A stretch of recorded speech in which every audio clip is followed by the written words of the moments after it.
વાત કરીએ આપણે આજે કોષ કેન્દ્રની. કોષ કેન્દ્ર તો આપણે કોઈ પણ કોષ દોરીએ, કોઈ પણ, તો દોરતી વખતે કોષનો પહેલાં આકાર આપી વચ્ચે ક્યાંક આવી ગોળ રચના બનાવીએ, જેને આપણે કહીએ છીએ કોષ કેન્દ્ર. એ જ કોષ કેન્દ્રની ગોળ રચનાને ઝૂમ કરીને અહીંયા બતાવેલી છે. એટલે આ જે ગોળ છે ને રચના, એ આખો કોષ નથી, ખાલી કોષ કેન્દ્ર છે અને એને મોટું કરીને બનાવેલું છે. પહેલાં તો આપણે એની આકૃતિ સમજી લઈએ. તો જુઓ, કોષ કેન્દ્રને ઘેરીને બે પટલ આવેલા હોય, જેને કહેવાય કોષ કેન્દ્ર પટલ. કોષ કેન્દ્રને ઘેરીને બે પટલ આવેલા હોય, જેને કહેવાય છે કોષ કેન્દ્ર પટલ. બરાબર, આપણે ખાલી આકૃતિ અને એનું નામ નિર્દેશન સમજીએ છીએ. હવે એ કોષ કેન્દ્ર પટલમાં ઘણી જગ્યાએ વચ્ચે આવા છિદ્રો આવેલા હોય. જો મેં વચ્ચે સ્પેસ રાખી છે, દેખાય છે? હા, એ છિદ્રોને કહેવાય કોષ કેન્દ્ર પટલના છિદ્ર. એ છિદ્રને કહેવાય કોષ કેન્દ્ર પટલના છિદ્ર. ત્યાર પછી અંદર એક આવી ઘાટી અનિયમિત આકારની પટલમય બીજી રચના હોય, પટલ વિહીન બીજી રચના હોય, જેને કહેવાય છે કોષ કેન્દ્રિકા.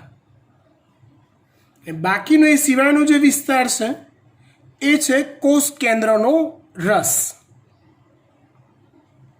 ચલો થિયરી સ્ટાર્ટ કરીએ.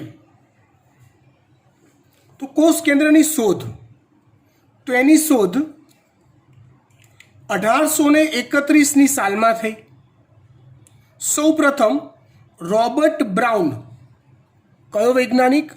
રોબર્ટ બ્રાઉન નામના વૈજ્ઞાનિકે એને ઓળખી કે ભાઈ કોષની અંદર આવી એક અંગિકા જોવા મળે છે, જેને કોષ કેન્દ્રિકા કહેવાય, કોષ કેન્દ્ર કહેવાય છે. ત્યાર પછી ફ્લેમિંગ નામના વૈજ્ઞાનિકે કોષ કેન્દ્રને આલ્કલીય અભિરંજકથી અભિરંજિત કર્યું.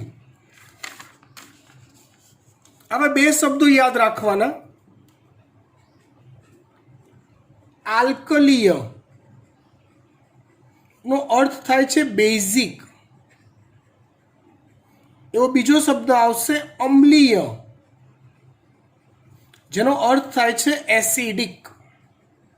ફરીવાર, આલ્કલીય એટલે થાય બેઝિક, અમ્લીય એટલે થાય એસિડિક. અભિરંજક એટલે શું?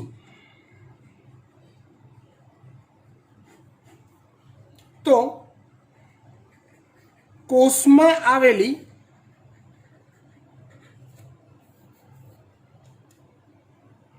કે અન્ય કોઈ સૂક્ષ્મ જીવંત રચનાને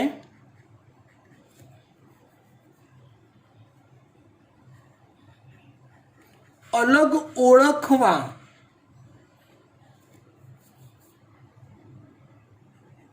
તેને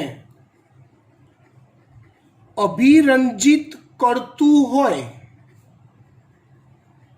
અભિરંજિત કરતું હોય એટલે એને રંગીન બનાવતું હોય તેવું રસાયણ. તમે લેબોરેટરીમાં જ્યારે જશો ને, ત્યારે તમને અભિરંજકનો ઉપયોગ કરવાનો શીખવાડવામાં આવશે. બરાબર? અભિરંજકથી શું થાય? તો કે તમે સમગ્ર કોષ હોય, ધારો કે આખો કોષ છે, તો કોઈ ચોક્કસ પ્રકારનું અભિરંજક તમે એડ કરો, તો એ અભિરંજકથી કોષની અમુક ચોક્કસ રચનાઓ જ રંગીન બનશે, બાકીની રચનાઓ એવી ને એવી જ રહેશે. મતલબ એ રચનાઓને બાકીના કોષની રચનાઓ કરતાં અલગ ઓળખી શકાય, જેને અભિરંજક કહેવાય. તો ફ્લેમિંગે કોષ કેન્દ્રને આલ્કલીય એટલે બેઝિક અભિરંજકથી અભિરંજિત કર્યો, જેમાં કોષ કેન્દ્રની અંદરના જે ઘટકો અભિરંજિત થયા, કોષ કેન્દ્રની અંદરના કોઈક ઘટક અભિરંજિત થયા એ ઘટકને ક્રોમેટિન આવું નામ આપ્યું, અથવા એને રંગસૂત્ર દ્રવ્ય આવું નામ આપ્યું. એટલે કોષ કેન્દ્રને અભિરંજિત કર્યો ફ્લેમિંગે. એ અભિરંજિત કરતાં અંદર કોઈક રચનાઓ એવી જોવા મળી કે જે રંગીન બની. તો જે રચનાઓ રંગીન બની એ રચનાઓને શું નામ આપી દીધું? તો કે રંગસૂત્ર દ્રવ્ય અથવા ક્રોમેટિન આવું નામ આપી દીધું. શોધનો પોઈન્ટ પૂરો થયો. ત્યાર પછી વાત કરીએ કોષ કેન્દ્રની રચના. આંતરાવસ્થામાં એટલે કે જ્યારે કોષ કેન્દ્ર વિભાજન ન થતું હોય ત્યારે તેનો એટલે કે કોષ કેન્દ્રનો અભ્યાસ કરતા નીચે મુજબની રચનાઓ જોવા મળે છે. સૌથી પહેલા વાત સમજીએ આંતરાવસ્થા એટલે શું.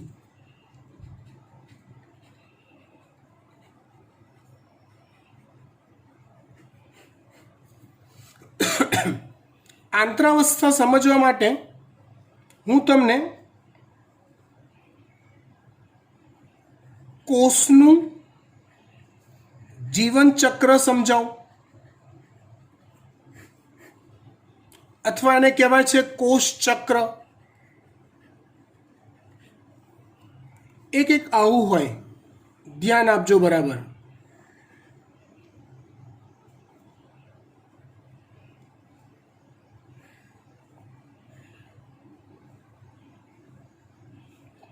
કોષની ચક્રમાં મુખ્ય બે અવસ્થાઓ જોવા મળે. એક વિભાજન અવસ્થા, જેમાં એક કોષ હોય તો વિભાજનને અંતે એમાંથી બે બાળ કોષો બને,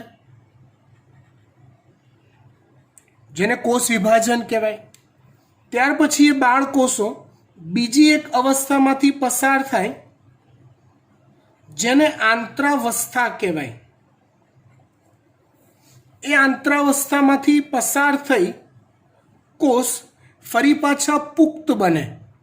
કોષ ફરી પાછા પુખ્ત બને અને ફરી પાછો એ વિભાજન તબક્કામાંથી પસાર થાય, ફરી પાછા બાળ કોષો બને, ફરી પાછી આંતરાવસ્થા.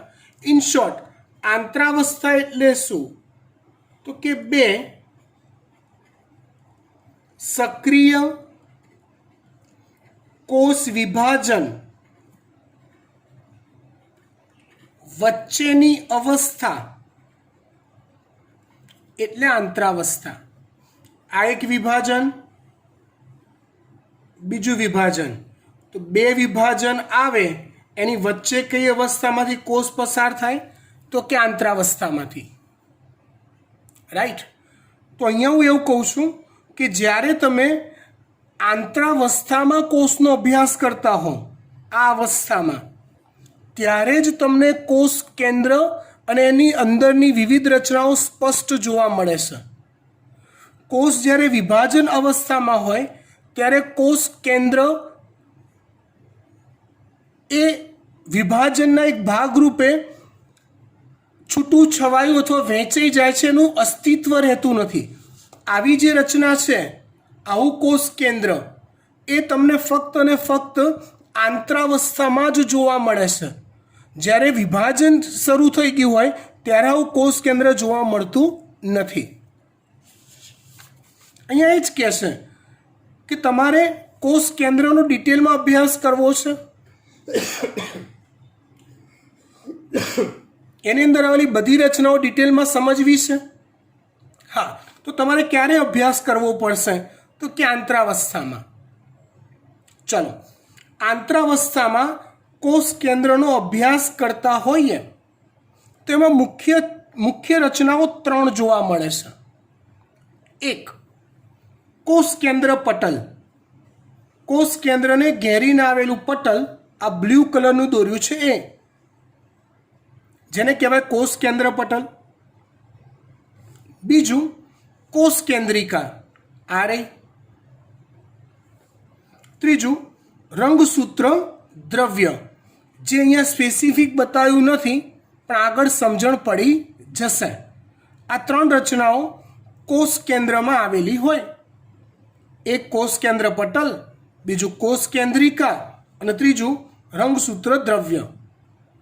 આ રંગસૂત્ર દ્રવ્ય એ ન્યુક્લિયો પ્રોટીનના તંતુઓનું બનેલું હોય છે.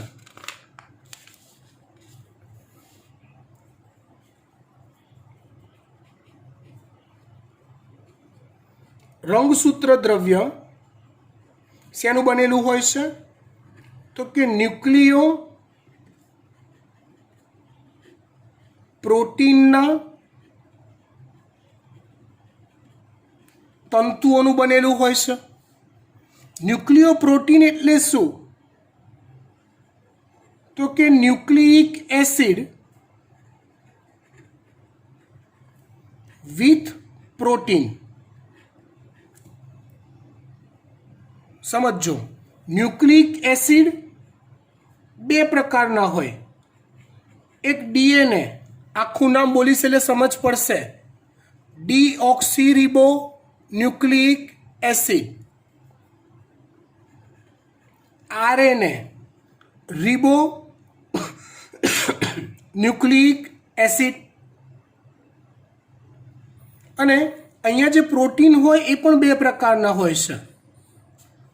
એક હોય છે હિસ્ટોન પ્રકારના પ્રોટીન અને બીજા હોય છે બિન હિસ્ટોન પ્રકારના પ્રોટીન. ઇન શોર્ટ, રંગસૂત્ર દ્રવ્યમાં ન્યુક્લિયો પ્રોટીન આવેલું હોય છે. ચલો, કોષ કેન્દ્ર પટલ, કોષ કેન્દ્રિકા, રંગસૂત્ર દ્રવ્ય. વાત કરીએ આપણે કોષ કેન્દ્ર પટલની.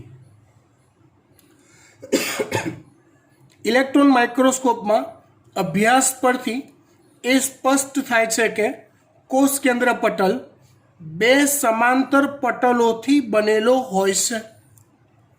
કોષ કેન્દ્ર પટલમાં 2 સમાંતર પટલો આવેલા હોય છે. જો આકૃતિ ધ્યાનથી જુઓ, આ એક પટલ, બીજું અંદરની સાઈડ આવેલું બીજું પટલ. ખ્યાલ આવે છે વાત? આવા 2 પટલ આવેલા હોય. આ બંને પટલોની વચ્ચે 10 થી 55 નેનોમીટરનો, કેટલો? 10 થી 55 નેનોમીટરનો અતિ સૂક્ષ્મ અવકાશ આવેલો હોય છે. મતલબ આ બેની વચ્ચે અહીંયા જો મારી પેન ફરે છે, જુઓ, વચ્ચે સૂક્ષ્મ અવકાશ છે, જેને શું કહેવાય છે? પરિકોષ કેન્દ્રીય અવકાશ. પરિકોષ કેન્દ્રીય અવકાશ કેટલો હોય? તો કે 10 થી 55 નેનોમીટર જેટલો હોય. 1 નેનોમીટર એટલે શું થાય? 1 નેનોમીટર એટલે કેટલું કદ થયું કહેવાય?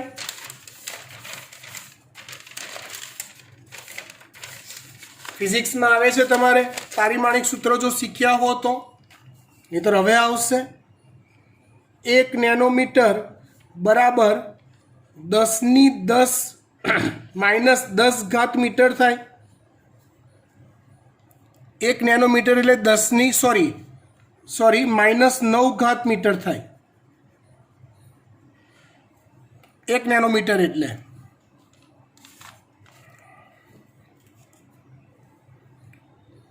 પરિકોષ કેન્દ્રીય અવકાશ કહે છે. કોષ કેન્દ્ર પટલ પછી આગળ વાત કરું.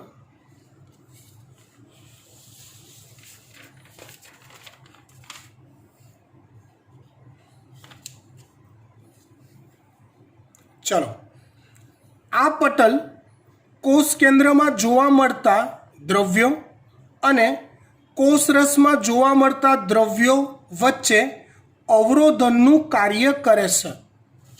એટલે ધારો કે આપણે આ કોષ કેન્દ્ર છે, આ પટલ કોષ કેન્દ્ર પટલ હોય તો અહીંયા કોષ કેન્દ્ર રસ હોય, અંદર બહાર કોષ રસ હોય, તો એ બંનેની વચ્ચે અવરોધનનું કામ કરે. મતલબ બોરી બામણીના ખેતરની જેમ કોષ રસ કોષ કેન્દ્રમાં ના જઈ શકે અને કોષ કેન્દ્રમાં આવેલો કોષ કેન્દ્ર રસ એ કોષ રસમાં ના ભળી શકે. એટલે એવું કહેવાય કે આ જે પટલ છે, આ પટલ એ કોષ કેન્દ્ર રસ અને બહાર રહેલો કોષ રસ વચ્ચે અવરોધનનું કામ કરે છે, દિવાલનું કામ કરે છે. બાહ્ય પટલ સામાન્ય રીતે અંતઃકોષરસ જાળ સાથે જોડાયેલું હોય છે. તેના પર એટલે કે બાહ્ય પટલ પર રિબોઝોમ હાજર હોય છે. એટલે આ બાહ્ય પટલ છે તો એની સાથે ઓલી અંતઃકોષરસ જાળ, યાદ છે જાળની જેમ પથરાયેલી હોય, ER કહેતા હતા આપણે એને, હા, એ જોડાયેલી હોય છે. અને એ બાહ્ય પટલ સાથે રિબોઝોમ પણ ચોંટેલા હોય છે આ બધી જગ્યા પર. કંઈક આ રીતે કહી શકાય. ધારો કે આ કોષ કેન્દ્ર પટલ હોય તો અંતઃકોષરસ જાળ એની સાથે જોડાયેલી હોય છે અને એ બાહ્ય પટલ પર રિબોઝોમ બી ચોંટેલા હોય છે. અહીંયા તમે જુઓ તો આગળ વાત કરીએ એમ બે પટલ હોય. આ બહારનું છે બાહ્ય પટલ, અંદરનું છે એ છે અંતઃપટલ.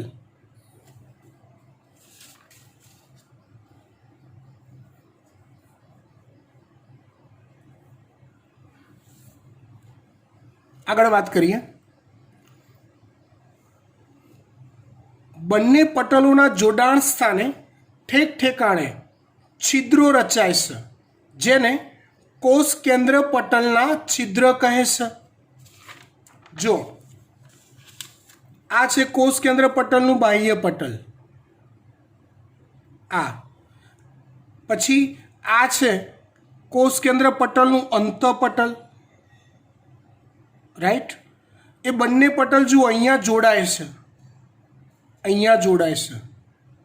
આ છે બાહ્ય પટલ, આ છે અંતઃપટલ. એ બંને પટલ અહીંયા જોડાય છે. તો જ્યાં જ્યાં એ પટલો જોડાતા હોય એકબીજા સાથે ત્યાં ત્યાં ઠેક ઠેકાણે તમે જુઓ જગ્યા રહી જાય છે, જેને કોષ કેન્દ્ર પટલના છિદ્ર કહે છે, જેને કોષ કેન્દ્ર પટલના છિદ્ર કહે છે. આ છિદ્રો દ્વારા પ્રોટીન અને RNAની કોષ કેન્દ્ર અને કોષરસ વચ્ચે અવર જવર શક્ય બને છે. પ્રોટીન અને RNA, ઇન શોર્ટ આમ આપણે એમ કીધું કે આ જે કોષ કેન્દ્ર પટલ છે એ કોષરસ અને કોષ કેન્દ્ર રસ વચ્ચે દિવાલનું કામ કરે છે, અવરોધનનું કામ કરે છે. પણ એ દિવાલમાં ક્યાંક ક્યાંક કાણા આવેલા છે, છિદ્રો આવેલા છે. એ છિદ્રો દ્વારા પ્રોટીન અને RNA એટલે રિબોન્યુક્લિક એસિડ ની અવર જવર થઈ શકે છે.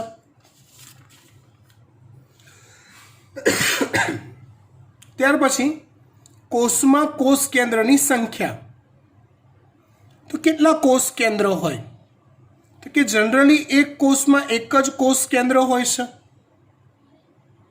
પણ કોઈ કોષમાં એક કરતાં વધુ કોષ કેન્દ્ર પણ જોવા મળે છે. દાખલા તરીકે કંકાલ સ્નાયુકોષ. કંકાલ સ્નાયુકોષ એટલે શું? કહું.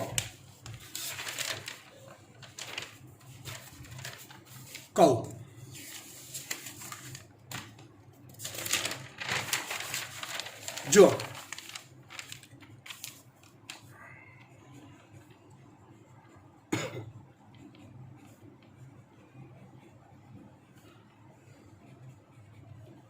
આપણા શરીરમાં આવેલા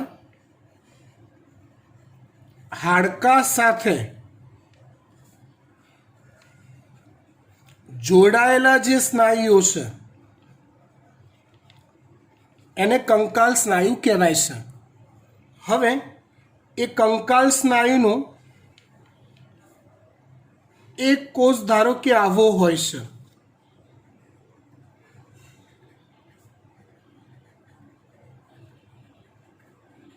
તો એમાં આવા એક કરતાં વધારે કોષ કેન્દ્ર જોવા મળે છે. આવા એક કરતાં વધારે કોષ કેન્દ્ર જોવા મળે છે. જનરલી એક કોષમાં કેટલા કોષ કેન્દ્ર હોય? તો કે એક જ, મોસ્ટ પ્રોબેબલી. પણ મનુષ્યના કંકાલ સ્નાયુ જેવા કોષો હોય એમાં એક કરતાં વધુ કોષ કેન્દ્ર હોય છે.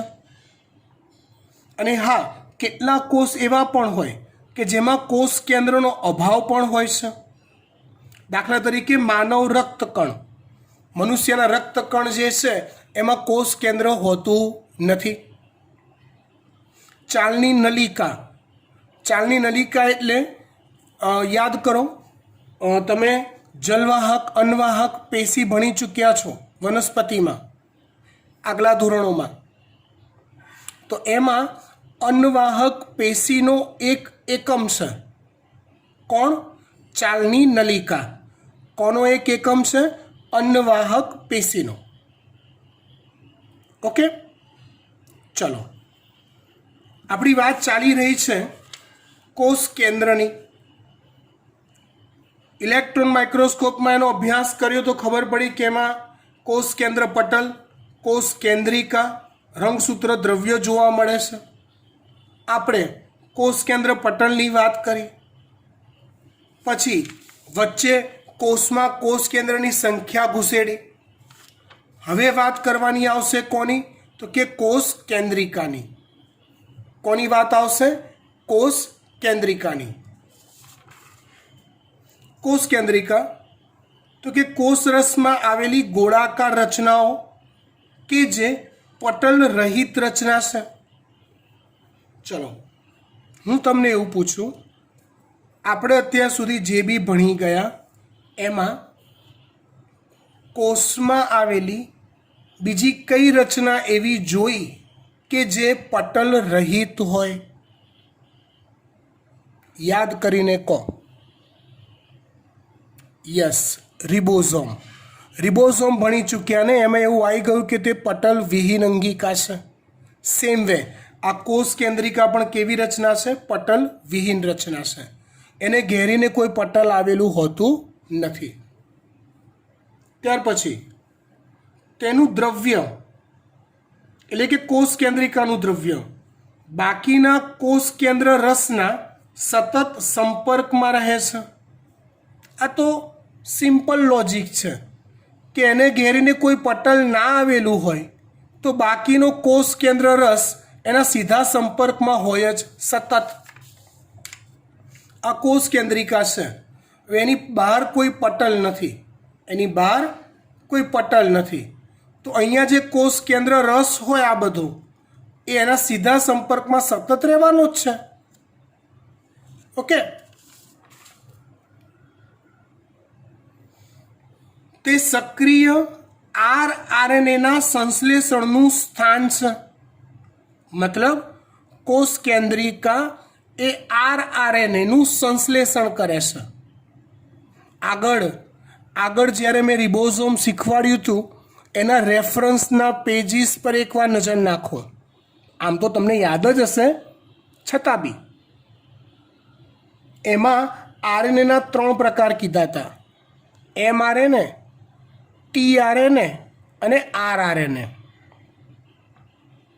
rRNA તો એમાં એવું આવતું હતું રિબોઝોમ નામની અંગિકાના બંધારણમાં આવેલા હોય. rRNA ક્યાં હોય તો કે રિબોઝોમ અંગિકાના બંધારણમાં આવેલા હોય.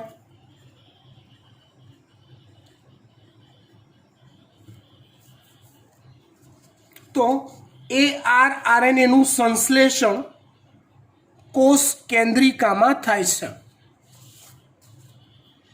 તે જે કોષમાં પ્રોટીન સંશ્લેષણ વધુ થતું હોય, જે કોષમાં પ્રોટીન સંશ્લેષણ વધુ થતું હોય તે કોષમાં કોષ કેન્દ્રિકા વધુ હોય છે. સિમ્પલ લોજિક છે. જોઈએ આપણે લોજિક. ચલો, પ્રોટીન સંશ્લેષણ વધુ. કોઈ કોષ એવો છે કે જેને પ્રોટીન સંશ્લેષણનું કામ વધારે પડતું સોંપાયેલું છે. તો ચલો રિબોઝોમનું કાર્ય યાદ કરો. પ્રોટીન સંશ્લેષણ છે એટલે પ્રોટીન સંશ્લેષણ વધુ કરવાનું હોય તો એ કોષમાં રિબોઝોમની સંખ્યા વધુ હોય અને એ રિબોઝોમના બંધારણમાં rRNA આવેલો છે.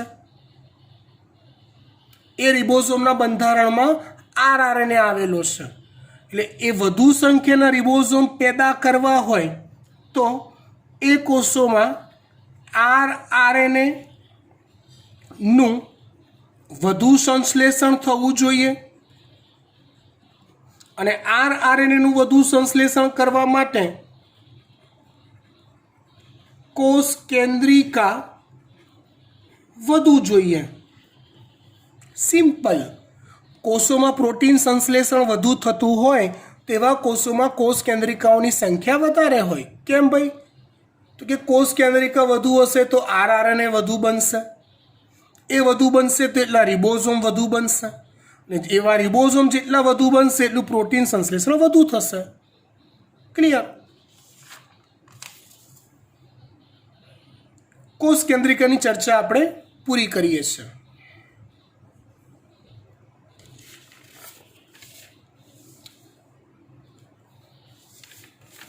ત્યાર પછી જો કોષ કેન્દ્રની રચનાને મુખ્ય 3 ભાગમાં વહેંચી હતી આપણે. કોષ કેન્દ્ર પટલ, કોષ કેન્દ્રિકા, આ બે રચનાઓની વાત પૂરી થઈ ગઈ. અને ત્રીજું રંગસૂત્ર દ્રવ્ય. હવે વાત કરીએ આપણે રંગસૂત્ર દ્રવ્યની. કોની વાત કરીશું? રંગસૂત્ર દ્રવ્ય. આંતરાવસ્થા દરમિયાન કોષરસમાં શિથિલ, અસ્પષ્ટ ન્યુક્લિયોપ્રોટીન તંતુઓ જાળી સ્વરૂપે જોવા મળે છે. જો બેટા, આવા 2 શબ્દો હું તમને નવા શીખવાડું. એક શબ્દ હાલ આપણે જોયો શિથિલ. એ શિથિલનો વિરોધી શબ્દ છે વિરોધી. ખબર વિરોધી શબ્દ માટે ચોકડી કરવાની હોય હે ને, અને સમાનાર્થી શબ્દો તો બરાબર અથવા ઇક્વલ ટુ કરવાનું હોય. તો શિથિલનો વિરોધી શબ્દ છે સઘન. શિથિલનો અર્થ થાય છૂટું છવાયું.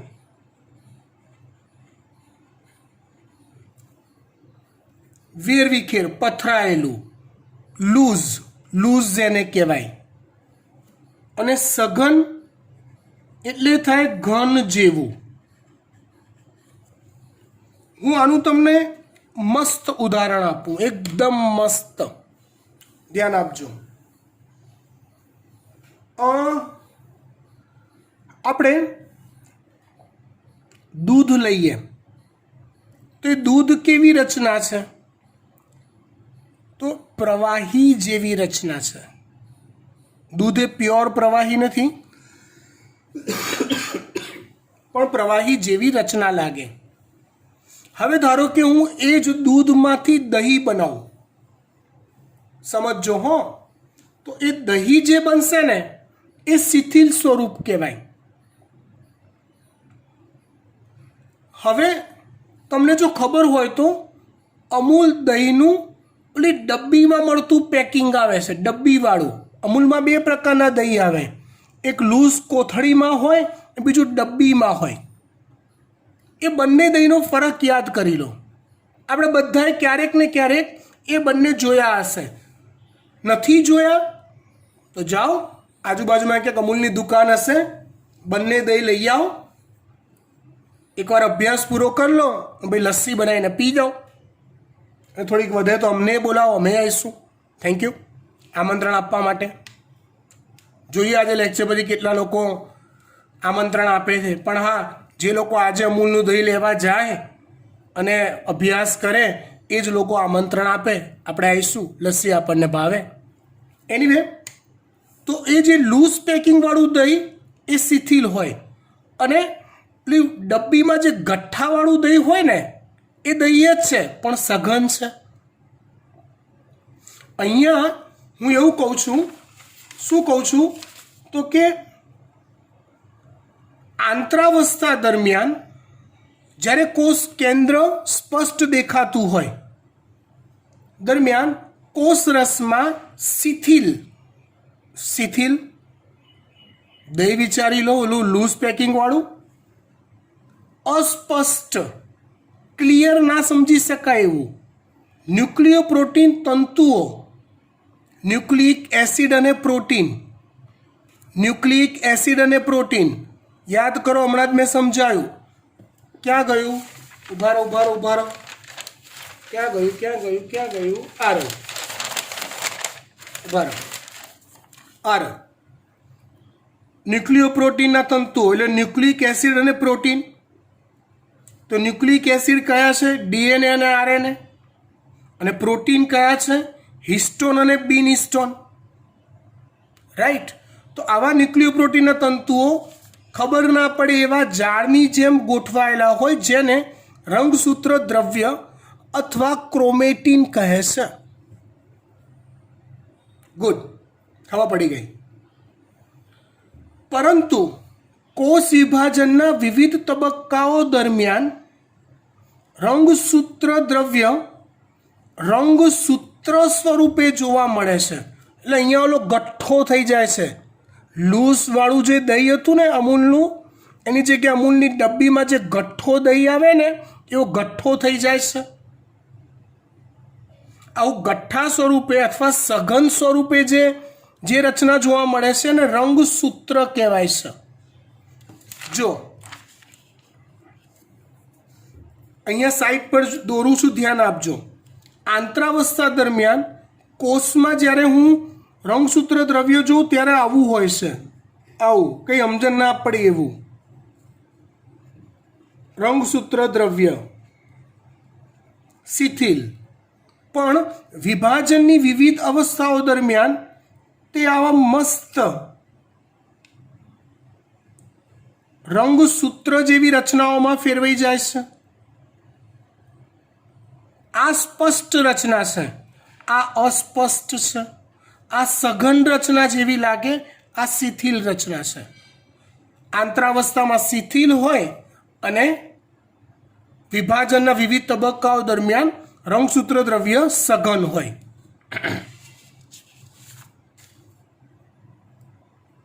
રંગસૂત્ર દ્રવ્યમાં 4 આઇટમ હોય: ડીએનએ, આરએનએ, આલ્કલીય શબ્દ મેં સમજાયો, બેઝિક, હિસ્ટોન પ્રોટીન તેમજ બિન હિસ્ટોન પ્રોટીન આવેલા હોય છે. આ વાક્ય, આ પોઈન્ટ બહુ મસ્ત છે, ધ્યાન આપજો હો, તમને આશ્ચર્યચકિત કરી દેવો. મનુષ્યના એક કોષમાં લગભગ 2 મીટર જેટલો લાંબો ડીએનએનો તંતુ હોય છે, જે 46 રંગસૂત્રો. આપણા એક કોષમાં કેટલા રંગસૂત્રો હોય? તો કે 46 અથવા 23 જોડ એ 46 રંગસૂત્રોમાં વહેંચાયેલો હોય છે.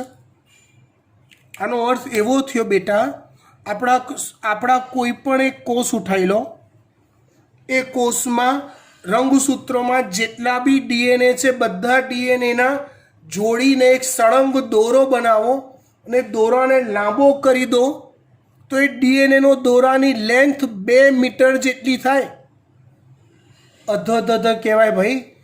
એટલે આવો 2 મીટર જેટલો લાંબો ડીએનએનો તંતુ તાણાવાળા ગૂંચડાની જેમ 46 રંગસૂત્રોમાં સેટલ થઈ જાય છે. આ કેવી વાત થઈ? સિમ્પલ છે. તો એક બાય એકના ચોરસ ખોખામાં 5 મીટરથી 7 મીટર જેટલી લાંબી સાડીનું પેકિંગ કરીને એને ગોઠવી શકાય છે. સાડી તમે આખી ખોલો તો 5 થી 7 મીટર હોય, તો એને મસ્ત મજાનું પેકિંગ કરીને 1 ફૂટના બોક્સમાં ગોઠવી શકાય છે. સેમ વે ડીએનએનું પેકિંગ થાય રંગસૂત્રોની અંદર, અને એ રીતે 2 મીટર લાંબો ટોટલ ડીએનએ એક જ કોષની અંદર, એક જ કોષ કેન્દ્રના 46 રંગસૂત્રોમાં ડિસ્ટ્રીબ્યુટ કરી દેવાય છે. ઓકે, પ્રત્યેક રંગસૂત્ર, હવે વાત કરીએ રંગસૂત્ર સ્વરૂપની વાત કરી, ઓલા ગઠ્ઠા સ્વરૂપની વાત કરી, જે ઓલા વિભાજન તબક્કાઓ દરમિયાન જોવા મળે છે એની વાત કરી. પ્રત્યેક રંગસૂત્ર એક પ્રાથમિક ખાંચ ધરાવે છે જેને સેન્ટ્રોમિયર કહે છે. જો આ ઓલું ગઠ્ઠો સ્વરૂપ છે, એમાં વચ્ચે આવી એક ખાંચ જોવા મળે, એ ખાંચને સેન્ટ્રોમિયર કહેવાય છે.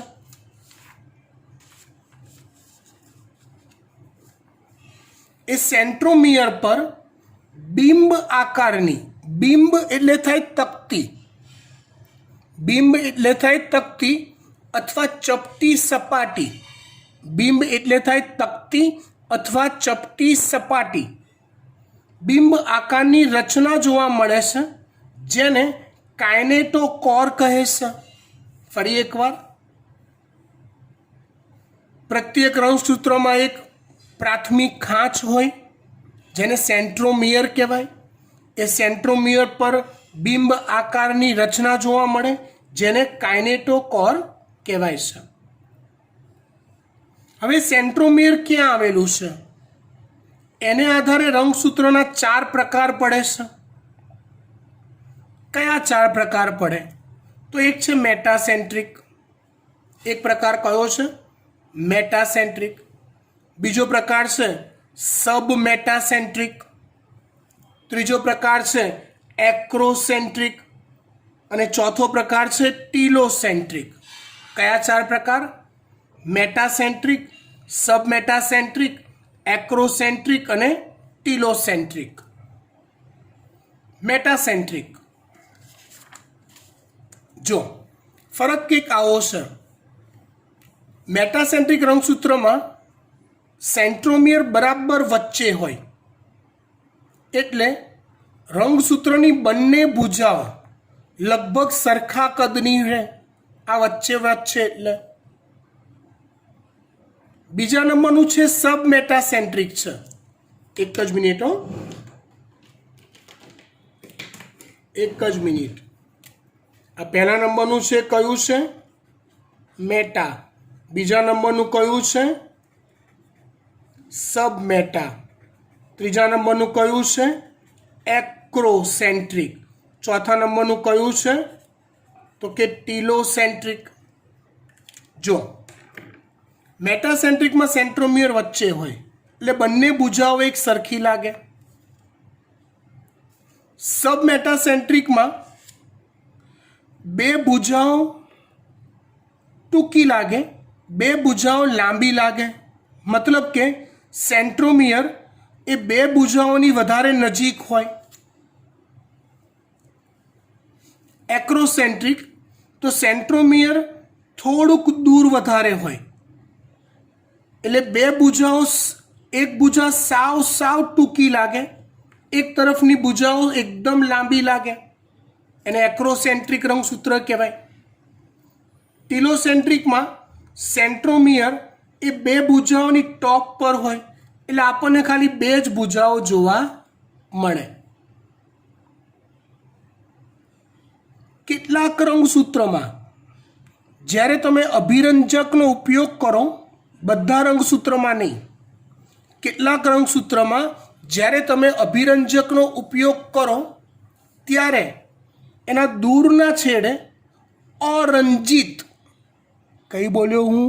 અરંજિત મતલબ રંગીન ના થતી હોય એવી રચના જોવા મળે છે, જેને સેટેલાઇટ કહેવાય છે. ફરીવાર, રંગસૂત્રોને અભિરંજિત કરવામાં આવે એને જોવા માટે ત્યારે કેટલાક રંગસૂત્રોના છેડે અભિરંજિત ન થતી હોય એવી રચના જોવા મળે છે, જેને સેટેલાઇટ કહેવાય છે. આ થયા રંગસૂત્રોના 4 પ્રકાર: મેટા, સબમેટા, એક્રો અને ટીલો. અહીંયા કોષ કેન્દ્રની ચર્ચા પૂરી કરીએ છીએ. આટલે સુધી રાખીએ છીએ. Thank you so much.